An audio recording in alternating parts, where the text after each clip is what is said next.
A little sleep out there. Hello. Hello. I think we're almost done, so I'll try and keep this brief. My name is Joseph Aragon. That's A-R-A-G-O-N. I'm running for the 483rd District Court here in Hays County. And so if you live in Hays County, this court does affect you. Now, this court is primarily a criminal court. And so it handles felonies, all the serious felonies, the ones that send people to prison, sometimes for life. My experience is for over 13 years, I've been a criminal defense attorney. And so I practiced in so many counties in Texas, I can't even count how many that there were. I currently have over 60 clients. I'm the only one up here who has active criminal clients in the Hays County courts. I'm the only one that's tried a criminal trial in the last decade up here. I'm the only one who actively, every day, day in, day out, is practicing criminal law. Actually, before coming here and after this, I'm starting a second-degree felony trial tomorrow. And so this is what I do this is what I've dedicated my career and my life towards, is trying to make change. And so I'm running for this court because I want to make change from the inside out. And so I think my experience, which is very different than my opponents here, they have long, great careers, but it's very different than this kind of position. We have 30 seconds left. You know, it was mentioned earlier that there may be some Republicans running as Democrats, and unfortunately, I think there's one of those in this race. I would invite them to address, that issue. Ms. Key was appointed by Greg Abbott twice to a position, and I think it's important that we air these things out in front of voters and give them the chance to make their own decision. Thank you. Thank you. So let's see. Next is Sarah. Hi, I'm Sarah Brandon. Can y'all hear me? No, pull it over to you. On top of it. Right there? Yeah. Okay. Hope you don't count that against my time. Okay. I'd like to thank y'all for letting me have this opportunity to speak to you. As you can read from my bio, I've seen everybody really reading those things. During the time of my 30+ years as a courtroom litigator, when I wasn't practicing law or spending time with my kids, I was volunteering. I was serving this community. I had my practice in Hays County, 27 years. I used my practice to help our community. I served in the Hays County Caldwell Women's Center Board for many years, and I combined that with my role of being with the Hays County Bar Association. I created many programs for this community. My community service here in Hays County shows and demonstrates my values. I believe in helping, I believe in Planned Parenthood, I believe in gender-affirming hormone therapy care. Now, some of y'all may not know this, but a judge cannot rule through the lens of ideological values, though.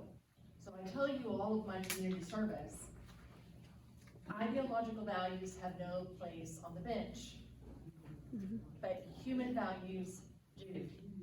And that's what I have done in Hays County, and that's what I will continue to do. I will show respect, equality, dignity, because with an administration such as Abbott's, possibly a Trump administration, they are slowly chipping away at our human rights, equality, fairness.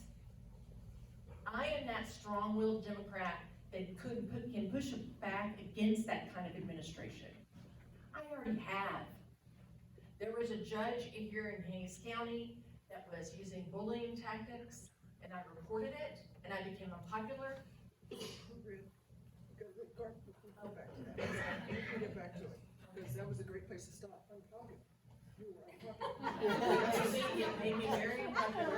We call it a cliffhanger, but we're going to go to Alicia. Can I ask for, can you hear me? Yes. Can I ask for point of clarification.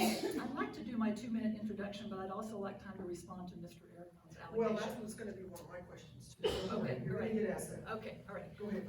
So by way of introduction, hi, my name is Alicia. Thank you so much for giving us this opportunity. I think many of us believe that our democracy is under attack.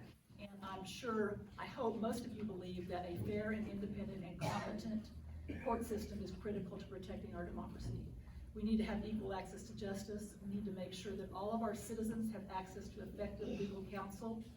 And we need to make sure that people get their day in court promptly, as soon as reasonably possible.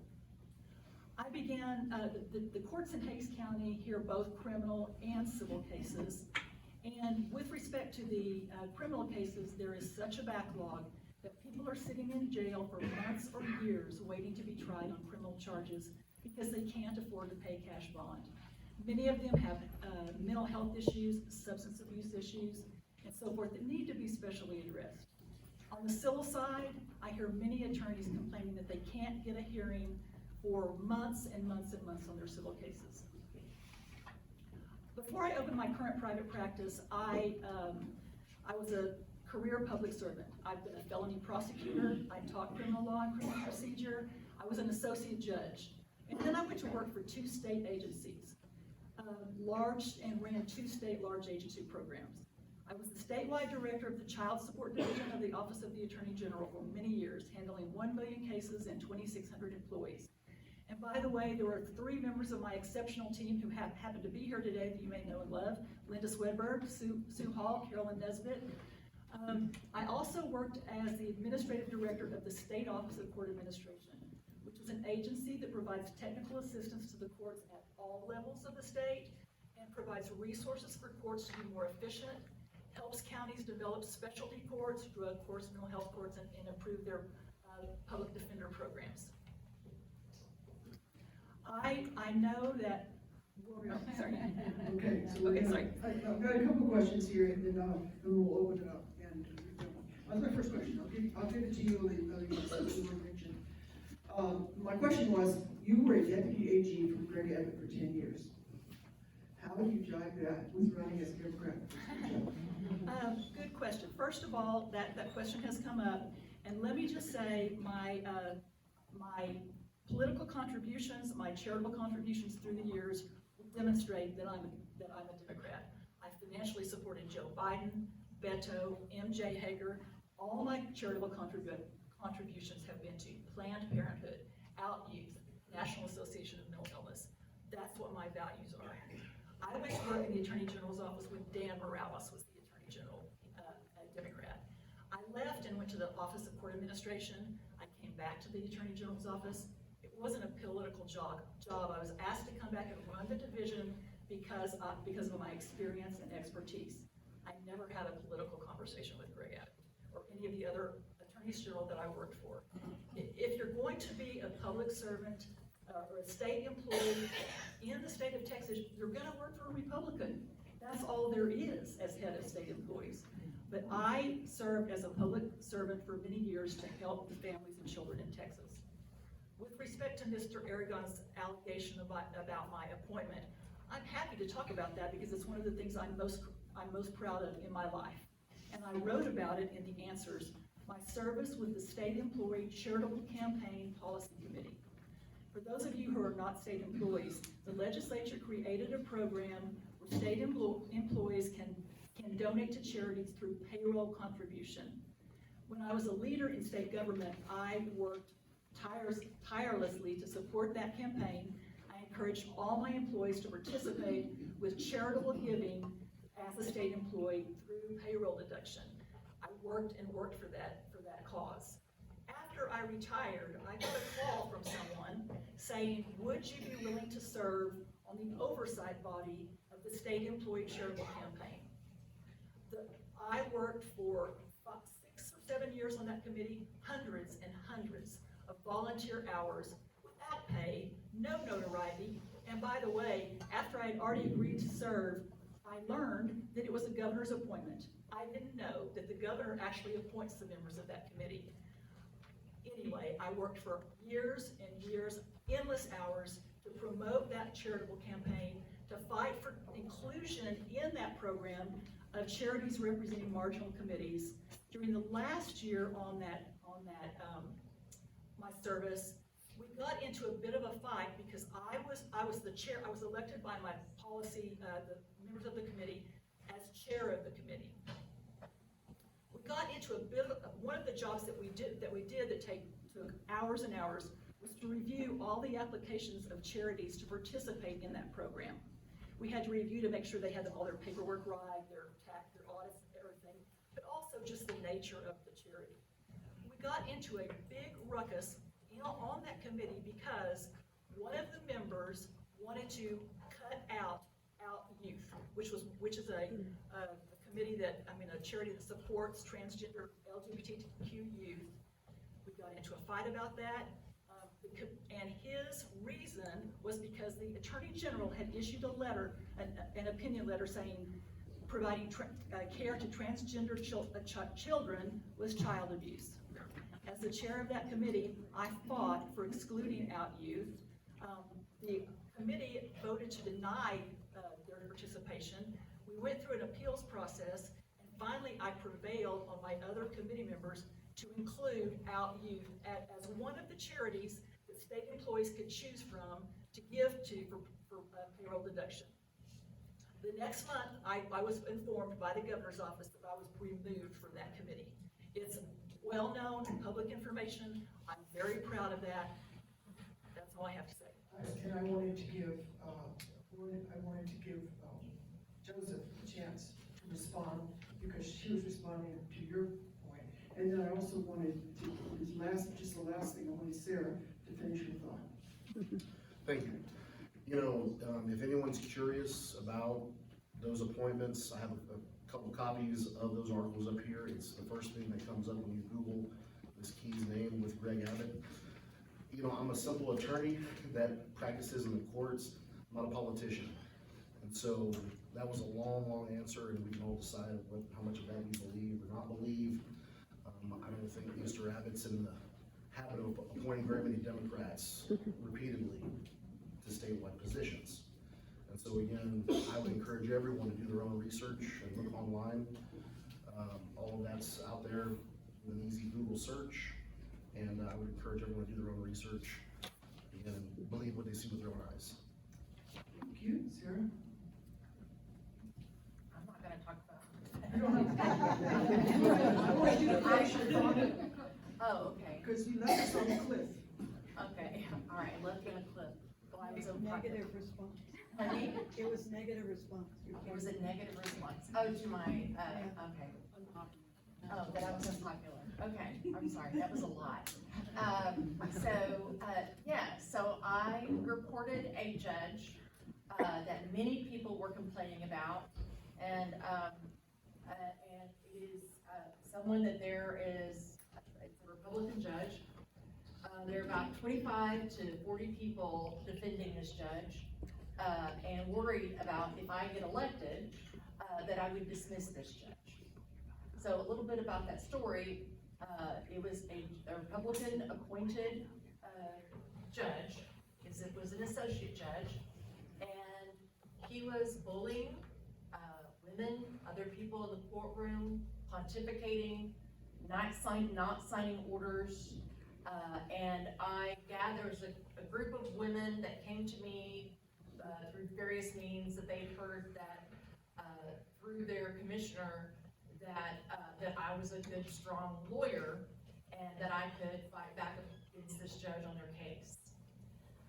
These women came to me, I sent them back to their commissioner, who was Walt Smith, and so I made a complaint along with several other lawyers, made a complaint against this particular judge, Judge Kitty and Judge Steele. I did not file judicial grievance. I would want to know if I was doing something wrong. So I would appreciate someone coming to me with that kind of grievance rather than going to the state bar. As a result, this judge changed his behavior a lot. But what and he's still, I understand that he's signing orders now. I haven't been in his courtroom. I hear it's better. I don't know know that it's better because I'm not practicing. I took off, closed my practice in October 2023 to be prepared to be your judge. Now, what was happening was there was one particular letter that went out to all the judges and the commissioners that this woman was in the military. She had a relationship, long story short, she had a relationship with another man in the military, and she had a baby out of wedlock. Well, he was married, and she thought he had gone through his divorce. He had told her that he was going through her divorce. So for 3 years, he told her, do not tell anybody, don't post anything on Facebook about this child, don't contact my family, don't do anything. So for 3 years, this woman kept this baby a secret. Dad didn't have anything to do with that child. Then the wife found out, and they decided to go for custody. They went for a hearing in front of this associate judge, and he ordered 50-50 custody beginning immediately for a 3-year-old that had never met his father. That was terrifying to me. And that was the last straw for me, and we helped her get out of the state of Texas, and then she felt free to file her complaint. But there was a Zoom meeting, and one woman wouldn't even show her face on the Zoom when she complained to her commissioner, Walt Smith, about they were afraid of repercussions. I know that this particular judge holds a grudge. He tried to hold me in contempt for something that I didn't do wrong, and then tried to dismiss it when I had to come back from my vacation early. Now, I have met with this judge. He has said he's doing better.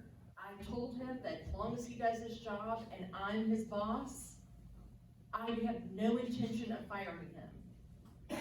But bullying will not be tolerated.